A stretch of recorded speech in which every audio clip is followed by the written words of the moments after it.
In this video, we are going to talk about the pharmacological effects of the cholinergic drugs within the body. अब basically सबसे पहली बात जो हमें पता है वो ये है कि जो प्रोटोटाइप ड्रग है, जो प्रोटोटाइप मॉलिक्यूल है, वो कोलिनर्जिक सिस्टम में एसिटाइल कोलिन है। तो बेसिकली जो हम इफेक्ट्स पढ़ेंगे वो हम एसिटाइल कोलिन के पढ़ेंगे और बाकी जितनी भी ड्रग्स यूज़ होती हैं वो उन सब के एक्शंस जो हैं जो एसिटाइल कोलिन की बॉडी के अंदर है वैसे ही होंगे।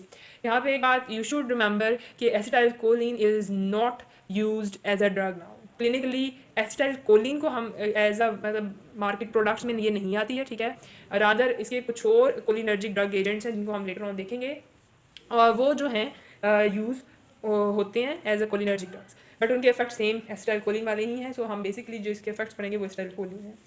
अब वन बाय वन करके हम एक एक सिस्टम को देखेंगे कि एक एक सिस्टम के ऊपर एसिटाइल कोलिन के क्या इफेक्ट्स हैं। नंबर वन है हमारे पास आइज़, ठीक है। आइज़ के ऊपर 3 इफ़ेक्ट्स आते हैं एसिटाइल कोलिन के, ठीक है। उनमें से पहला इफ़ेक्ट क्या है वो ये है कि जो प्यूपिल है वो कंस्ट्रिक्ट करेगा, प्यूपिल कंस्ट्रक्शन, ठीक है। दूसरा इफ़ेक्ट इसके ऊपर ये है कि जो नियर विजन है वो बेटर होगी देन फार विजन। और तीसरा ये है कि जो लैक्रिमल ग्लैंड है उसकी सिक्रीशंस जो हैं वो ज़्यादा होंगी, ठीक है। यानी आपके जब आप रेस्ट एंड डाइजेस्ट सिचुएशन में होंगे या आपका एनिमल जब रेस्ट एंड डाइजेस्ट सिचुएशन में होगा तो उसकी आइज़ मॉइस्ट होंगी क्योंकि लैक्रिमल ग्लैंड अपनी सिक्रीशंस प्रोड्यूस करता है, ठीक है। अच्छा, पहली दोनों बातों को एक दफ़ा देख लेते हैं कि ये है क्या। अब हमने एड्रीनर्जिक सिस्टम पढ़ा था, ठीक है। तो हमने ये बात कही थी कि जो प्यूपिल है वो डायलेट करता है, ठीक है। डायलेट प्यूपिल डायलेशन की रीज़न क्या है, ये प्यूपिल है, ठीक है। अब ये डायलेट किया। प्यूपिल डायलेशन की रीज़न ये थी कि आपके एनिमल ने अब फाइट एंड फ्लाइट कंडीशन से बचने के लिए ज़्यादा दूर तक देखना है और एक एस्केप प्लान रूट करना है, ठीक है।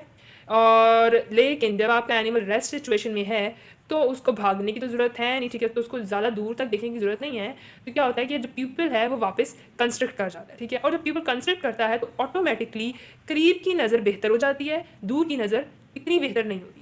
लेकिन जब पीपल डायरेट करता है तो करीब की नज़र ख़राब हो जाती है और ज़्यादा दूर की चीज़ें ज़्यादा बेहतर नज़र आती हैं, ठीक है। So that's how nature works कि जब फाइट एंड फ्लाइट कंडीशन होगी तो फारवियन बेहतर होगा और पीपल डायलेट होगा। लेकिन जब रेस्ट एंड डाइजेस्ट सिचुएशन में होगे आपका animal parasympathetic nervous system outflow हो रहा होगा तो पीपल कंस्ट्रिक्ट होगा और नियर वियन बेटर होगी एज कम्पेयर टू फार। तो पहला ये आइस के ऊपर एक्शन है।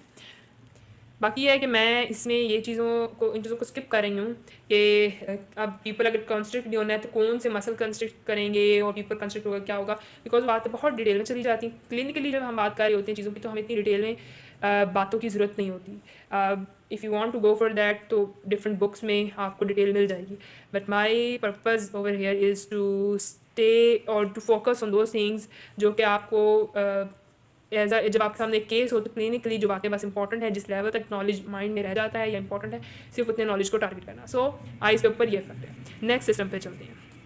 नेक्स्ट सिस्टम है रेस्पायरेटरी सिस्टम, रेस्पायरेटरी सिस्टम, ठीक है। इसमें क्या आ जाते हैं, ट्रैकिया, लंग्स वगैरह आ जाते हैं, ठीक है। अब यहाँ पे बेसिकली ये होता है कि एक जो रिलैक्स पर्सन है उसको कम ऑक्सीजन चाहिए होता है एज़ कम्पेयर टू वो बंदा या वो एनिमल जिसने अब भागना है, एक्टिविटी करनी है, इमरजेंसी सिचुएशन में है, ठीक है। उस एनिमल से की जो डिमांड है वो ज़्यादा होगी ऑक्सीजन की, और जो रेस्ट एंड डाइजेस्ट सिचुएशन में बैठा हुआ है आराम से एनिमल उसको कम ऑक्सीजन चाहिए होगी, ठीक है। तो इस सिचुएशन में जो रेस्पिरेटरी सिस्टम के ऊपर इफेक्ट हैं वो 2 हैं। वो उसमें से पहला ये है कि जो ब्रोंकियल स्मूथ मसल्स हैं वो क्या होंगे, वो कॉन्ट्रैक्ट करेंगे, ठीक है। और उनकी कॉन्ट्रैक्शन की वजह से क्या होगा, जो ल्यूमन है वो स्मॉल हो जाएगा, ठीक है। यानी अगर बड़ा ल्यूमन था तो अब वो स्मॉल हो जाएगा, ठीक है। पहला इफेक्ट ये आएगा, ब्रोंकियल स्मूथ मसल कॉन्ट्रैक्ट करेंगे यानी वो स्टिमुलेट हो रही हैं ये मसल्स, ठीक है। तो उसकी वजह से ल्यूमन की कॉन्ट्रैक्शन हो जाएगी। दूसरा इफेक्ट ये होगा कि जो ब्रोंकियल ट्री है उसमें जो सिक्रीशंस होती हैं, ठीक है, ब्रोंकियल सिक्रीशंस इंक्रीज हो जाएंगी। सिक्रीशंस इस सिचुएशन में इंक्रीज क्यों होंगी कि लेट्स सपोज अगर ये कैसे कहते हैं लीमन था, ठीक है, जो कंस्ट्रक्टर था, और ऊपर से उसमें म्यूकस की सिक्रीशंस भी आ रहे हैं, तो क्या होगा बेसिकली ये जो म्यूकस होता है ये मज़ीद जो वो लीमन है उसको मज़ीद नैरो कर रहा होता है, ठीक है। और तो लेकिन यहाँ पे यही बात है कि जब रेस्ट एंड डाइजेस्ट सिचुएशन है उसमें ऑक्सीजन डिमांड इतनी कम होती है कि ब्रोंकियल सिक्रीशंस अगर बढ़ भी जाएँ तो नुकसान उससे कुछ नहीं होता है, ठीक है। तो इसलिए कोलिनर्जिक सिस्टम में ब्रोंकियल सिक्रीशंस इंक्रीज होती हैं। लेकिन जब हमने एड्रीनर्जिक सिस्टम पढ़ा था, यानी कि जो सिंपैथेटिक नर्वस सिस्टम जब एक्ट कर रहा होता है, तो तब एक तो लीमन बड़ा भी हो जाता है, ठीक है, क्योंकि स्मूथ मसल्स डायलेट करते हैं, ठीक है, उसकी वजह से लीमन बड़ा हो जाता है। और दूसरा सिक्रीशंस जो है वो बिल्कुल बंद हो जाती हैं, because at that time we don't need any type of a blockage to the inspiration of oxygen within the body, क्योंकि एनिमल ने भी एमरजेंसी सिचुएशन में भागना है, उसको हाई ऑक्सीजन डिमांड भी होती है, ठीक है। तो उसका सिक्रीशन भी कम हो जाती है, स्मूथ मसल्स भी रिलैक्स करते हैं ताकि लीमन बड़ा हो। लेकिन यहाँ पे रिवर्स है, यहाँ पे ब्रोंकियल स्मूथ मसल कॉन्ट्रैक्ट करेंगे, लीमन छोटा होगा, और उस छोटे लीमन में भी ब्रोंकियल सिक्रीशंस आएंगी, और वो क्या होगा, फर्दर नैरो हो जाएगा पैसेज। अच्छा, यहाँ पर एक और बात अगर हम देखें, जो हमने अपने प्रीवियस लेक्चर में बात की थी कि हमें पता है कि हमारे पास मस्कुलिनिक रिसेप्टर्स 5 तरह के हैं, ठीक है, और उन 5 तरह में भी हमने कहा था कि 1, 3 और 5 जो हैं वो GQ लिंक्ड होते हैं, यानी वो स्टिमुलेशन वाले काम करेंगे, ठीक है, और ये जो दोनों हैं वो G इनहिबिटरी वाली हैं, ठीक है। तो अगर आप यहाँ पे ये गैस करना चाहें कि यहाँ पे बेसिकली रेस्पिरेटरी सिस्टम में रिसेप्टर स्पेसिफिकली रिसेप्टर कौन सा होगा, तो कॉमन सेंस से भी आपको आंसर खुद ही मिल जाएगा कि स्मूथ मसल हमने कहा था कि उसके ऊपर M3 है, बॉडी के अंदर जितने भी सिस्टम है उन सब के स्मूथ मसल के ऊपर जो है वो M3 रिसेप्टर होता है, ठीक है, और वो कौन सा है भी GQ स्टिमुलेटरी, और यहाँ पे भी कॉन्ट्रैक्शन तभी होगी जब मसल्स जो हैं वो स्टिमुलेट हो रहे होंगे। तो you can even I name here कि यहाँ पर M3 रिसेप्टर्स प्रेजेंट हैं। उसके बाद नेक्स्ट सिस्टम है वो है हार्ट, यानी कार्डियोवास्कुलर सिस्टम। अब यहाँ पर क्या होगा कि आपके पास जो हार्ट रेट है वो कम होगा, स्ट्रोक वॉल्यूम वगैरह, ठीक है, ये सारी चीज़ें कम होंगी, कार्डियक आउटपुट जो है वो कम होगा, ठीक है, यानी एनिमल जो है वो ब्रेडी कार्डिया में होगा, बिकॉज वही अगेन बात एनिमल रेस्ट सिचुएशन में है, ठीक है, और उसको कोई increase pumping of the blood चाहिए, इंक्रीज ऑक्सीजनेशन ही नहीं चाहिए, तो इंक्रीज पंपिंग क्यों होगी, तो वो जो सारा कुछ है वो ब्रेडी कार्डिया वाली सिचुएशन में जाएगा, ठीक है, तो इस तरह के इफेक्ट्स आपके पास आएंगे। लेकिन अगर इसके रिवर्स सिंपैथेटिक नर्वस सिस्टम होता तो एनिमल टैकीकार्डिया में हमने देखा था कि वो जा रहा था, ठीक है, और क्योंकि वहाँ ऑक्सीजन डिमांड ज़्यादा थी। अच्छा, अगेन अगर इस टेबल को आप देखें तो आप यहाँ पर भी अपने जो रिसेप्टर्स हैं उनको आइडेंटिफाई कर सकते हैं। हमने कहा था कि हार्ट के ऊपर होते ही M2 रिसेप्टर्स हैं, ठीक है, तो यहाँ पे आपके पास क्या है, M2 मस्कुलिनिक रिसेप्टर्स प्रेजेंट हैं। ये भी आप मतलब it is easy to memorise, ठीक है, अगर आपको ये याद है तो ये दोनों सिस्टम्स के रिसेप्टर्स आपको याद करने में कोई मसला नहीं होगा। उसके बाद हमारे पास जो तीसरा सिस्टम, जो नेक्स्ट सिस्टम है वो है डाइजेस्टिव सिस्टम, ठीक है, GID। अब यहाँ पर सबसे पहला काम जो है वो सेलिब्रेशन से रिलेटेड है।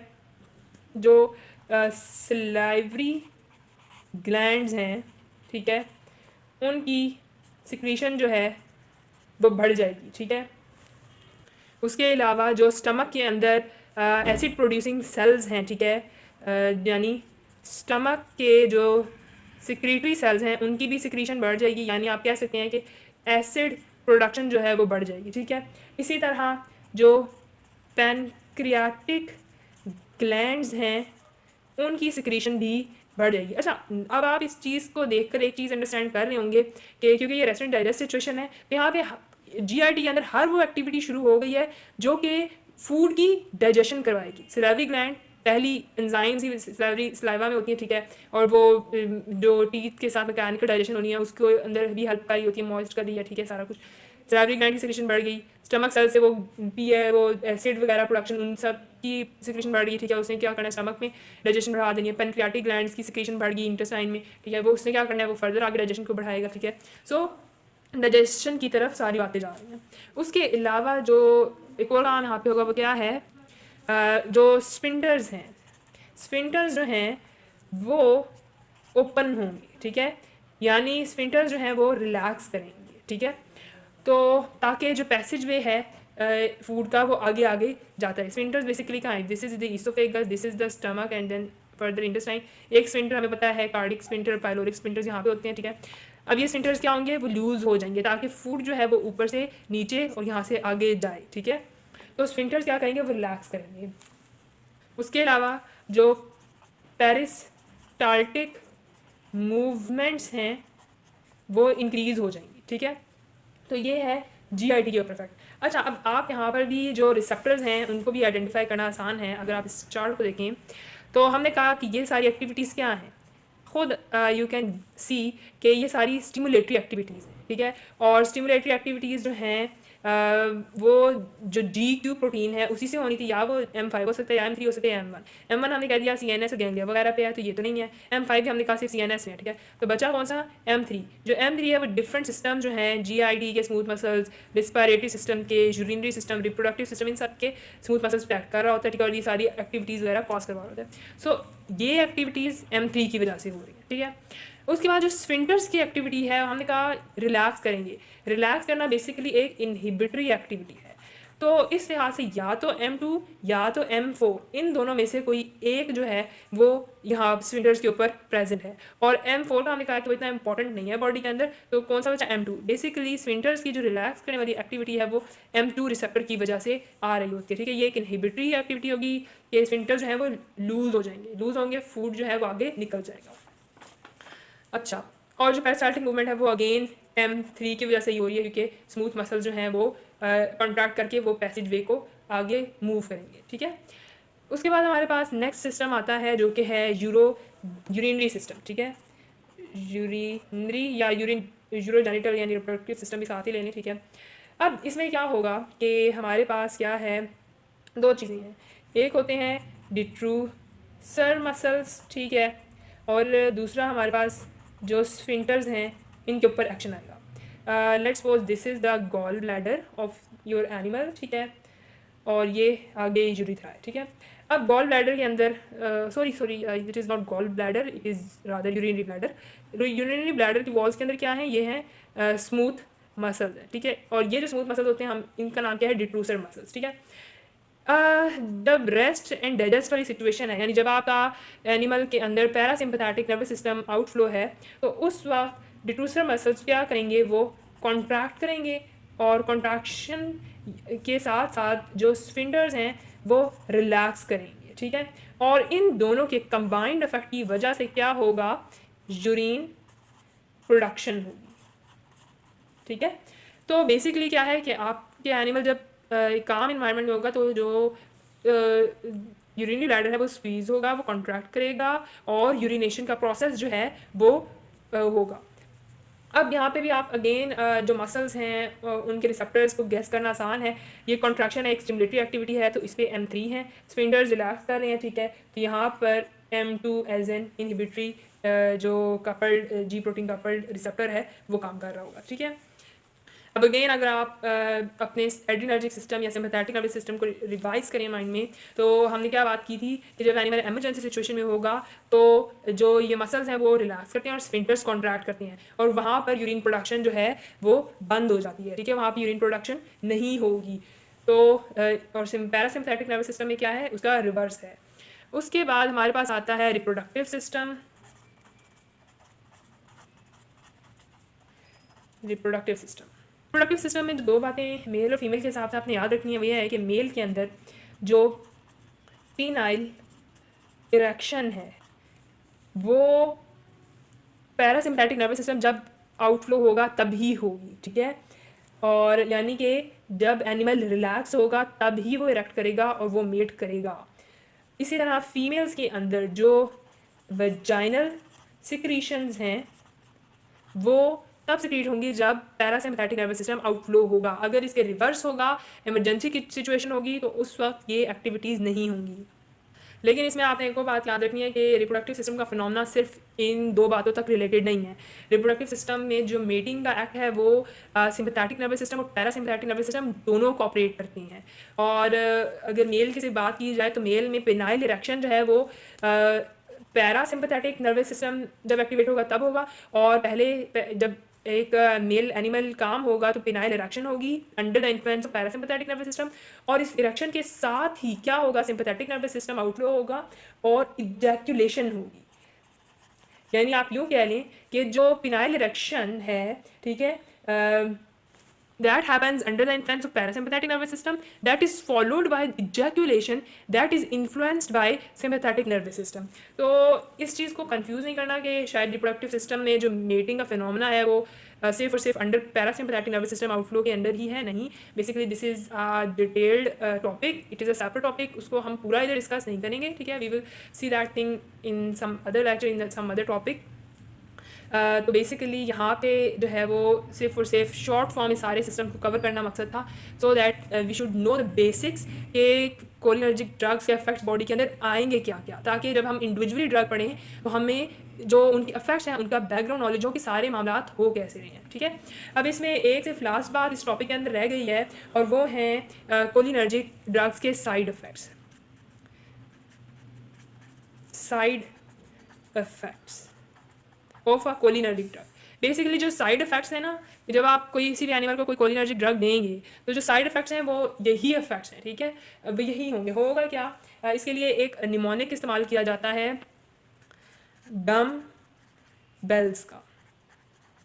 अब एक डम बेल्स से बनता क्या क्या है, D for defecation, you for urination, ठीक है, एम फॉर मसल कॉन्ट्रैक्शन, और वो भी smooth muscle contraction, not skeletal muscle की. आपने देखा है ये क्या हो रहा है, स्मूथ मसल कॉन्ट्रैक्ट किया, लीमन छोटा, ठीक है. ये क्या है, स्मूथ मसल कॉन्ट्रैक्शन, ठीक है. सो एम फॉर मसल कॉन्ट्रैक्शन, उसके बाद बी फॉर ब्रैडी कार्डिया, और ई फॉर इरेक्शन जो रिप्रोडक्टिव सिस्टम में आ गया, ठीक है. और फिर एल फॉर लैक्रीमेशन, जो ये बात होगी, ठीक है. और L and then S for sweating भी होगी, और एस फॉर सेलिवेशन भी इंक्रीज होगी, ठीक है. अब बेसिकली बात यह है कि यही सारे इफेक्ट्स हैं जो कि एसिटाइलकोलिन के बॉडी के अंदर हमने देखे हैं. लेकिन जब भी आप कोई ना कोलिनर्जिक ड्रग देंगे तो बेसिकली आप इनमें से कोई एक इफेक्ट लेने के लिए देंगे, लेकिन बाकी सारे जो इफेक्ट्स हैं वो एज अ साइड इफेक्ट आपको लाजमी मिलेंगे, ठीक है. लेट्स सपोज आपने हार्ट रेट टैकीकार्डिया था, आपने उसको ब्रैडीकार्डिया में लाने के लिए ये ड्रग तो दे दिया, लेकिन आपको साथ में डेफिकेशन भी इंक्रीज मिलेगी, यूरिनेशन भी मिलेगी, इरेक्शन भी हो रही होगी, स्वेटिंग भी हो रही होगी, सेलिवेशन भी हो रही होगी, लैक्रीमेशन भी हो रही होगी, मसल स्मूथ मसल कॉन्ट्रैक्शन भी बॉडी के अंदर शुरू हुई भी होगी, ठीक है. सो दैट्स वाई ये कहा जाता है कि इसके साइड इफेक्ट्स नहीं हैं. अच्छा, इन्हीं कॉन्सेप्ट्स को देखते हुए आपने एक दो चीज़ों का जिस तरह से ध्यान रखना है जब आपने अपने एनिमल्स को कोलिनर्जिक ड्रग्स जो हैं वो रिकमेंड करनी है. वो क्या है कि जैसे आप ये देख रहे हैं कि जो कोलिनर्जिक ड्रग देने से जो स्टमक के सेल्स हैं वो क्या कर रहे हैं, वो सिक्रीशंस को बढ़ा रहे हैं, ठीक है. एसिडिक प्रोडक्शन ज़्यादा बढ़ा रहे हैं. और आपके पास कोई ऐसा पेशेंट आता है जो ऑलरेडी अल्सर्स, स्टमक अल्सर्स को सफ़र कर रहा है, ठीक है. तो ऐसे एनिमल को आपने कभी भी जो है ट्रीटमेंट में किसी भी इनमें से कोई भी इफेक्ट लेने के लिए कभी भी आपने कोलिनर्जिक ड्रग नहीं देनी, क्योंकि वो फर्दर स्टमक सेल्स से एसिड प्रोडक्शन बढ़ाएगी और अल्सर्स का इशू एग्रावेट करेगा, ठीक है. यानी अल्सर्स का जो इशू है वो ज़्यादा बढ़ जाएगा. इसी तरह लेट्स सपोज आपके पास कोई एस्थमा का पेशेंट आ जाता है, ठीक है, उसका और भी कोई इशूज़ चल रहे हैं, ठीक है. लेट्स सपोज उसका हार्ट रेट भी ख़राब था, आपने कहा चलो हार्ट रेट को टैकी से ब्रेडी में लाने के लिए आप कोलिनर्जिक ड्रग दे देते हैं, ठीक है. वो हार्ट रेट को तो ठीक कर देगी, लेकिन साथ वो रिस्पायरेशन के इशूज़ को मज़ीद बढ़ा देगी. वो तो कर रही है मज़ीद नैरो ल्यूमन के ऊपर से सिक्रीशन भी बढ़ा रही है, ठीक है. तो आपने क्या करना है, एस्मा वाले पेशेंट को भी कभी कोलिनर्जिक ड्रग नहीं देंगे, ठीक है. These drugs are contraindicated in the patients suffering with asthma, suffering with ulcers और लाइक दीज थिंग्स, ठीक है. तो ये चीज़ें आपने देख के अपना प्ले ऑफ ड्रग करना है. So that was all about the pharmacological effects of the cholinergic drugs in body, or you can say the receptor distribution and their effects in the body of the animal. Thank you.